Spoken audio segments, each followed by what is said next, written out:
നമ്മൾ ഇന്ന് ഒരു കുട്ടി ഷോപ്പിങ്ങിനായിട്ട് ഇറങ്ങിയതാട്ടോ. എനിക്ക് വേണ്ടിയൊന്നും വാങ്ങിക്കുന്നില്ല, സ്വാമിമാർക്ക് വേണ്ടിയിട്ടുള്ള ഷോപ്പിംഗാണ്. അവർക്ക് മലയ്ക്ക് പോകുമ്പോഴത്തേക്ക് ഇടാനുള്ള കുറച്ച് സാധനങ്ങളൊക്കെ വാങ്ങിക്കാനാട്ടോ നമ്മൾ ഇറങ്ങിയിട്ടുണ്ടായിരുന്നു.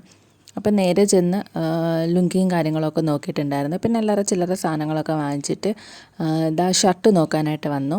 പിന്നെ ശബരിമല സീസൺ ആയിക്കഴിഞ്ഞാൽ പിന്നെ ഫുള്ള് ബ്ലാക്ക് ഷർട്ടിൻ്റെ ഒരു ബഹളമായിരിക്കും. ഇഷ്ടം പോലെ ബ്ലാക്ക് ഷർട്ട് ഉണ്ടായിരുന്നു അവിടെ.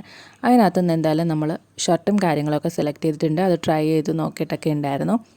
അങ്ങനെ അത്യാവശ്യം വേണ്ട സാധനങ്ങളെല്ലാം വാങ്ങിച്ചിട്ട് പിന്നെ നമ്മൾ നേരെ പോയത് മൈത്രിമോൾക്ക് വേണ്ടിയിട്ട് ഡ്രസ്സ് എടുക്കാനാട്ടോ. മൈത്രിക്ക് നൈറ്റ് വെയേഴ്സാണ് നമ്മൾ നോക്കിയിട്ടുണ്ടായിരുന്നത്. കാരണം രാത്രിയിലൊക്കെ നല്ല തണുപ്പും കാര്യങ്ങളൊക്കെ ആയതുകൊണ്ട് അതിനൊക്കെ പറ്റിയ രീതിയിലുള്ള നൈറ്റ് വെയേഴ്സൊക്കെ നോക്കി. പിന്നെ ക്രിസ്മസ് ആയതുകൊണ്ട് തന്നെ വൈറ്റിൻ്റെ റെഡിൻ്റെ ഒരു ബഹളമായിരുന്നു. കുറേ സ്കേർട്ടും ടീഷർട്ടും ഒക്കെ അവിടെ ഉണ്ടായിരുന്നു. പിന്നെ അതൊന്നും നമ്മൾ എടുത്തിട്ടുണ്ടായിരുന്നില്ല. പിന്നെ അത്യാവശ്യം വേണ്ട സാധനങ്ങളൊക്കെ വാങ്ങിച്ചിട്ട് നമ്മൾ അവിടെ നിന്ന് ബില്ലടിച്ചിറങ്ങി. പിന്നെ നമ്മൾ നേരെ പോയിട്ടുണ്ടായിരുന്നത് ഫുഡ് അടിക്കാൻ വേണ്ടിയിട്ടാട്ടോ. വെജിറ്റേറിയൻ ആയതുകൊണ്ട് തന്നെ ഒരു വെജിറ്റേറിയൻ ഹോട്ടലിലാണ് കയറി മസാല ദോശയും അതുപോലെ നെയ്റോസ്റ്റും ഒക്കെ ഓർഡർ ചെയ്തിട്ടുണ്ടായിരുന്നു. അങ്ങനെ നമ്മൾ അവിടുന്ന് ഫുഡും കാര്യങ്ങളൊക്കെ കഴിച്ചിട്ട് നേരെ വീട്ടിലേക്ക് പോകാനിറങ്ങി. അപ്പോൾ ഓക്കെ, നാളെ കാണാം.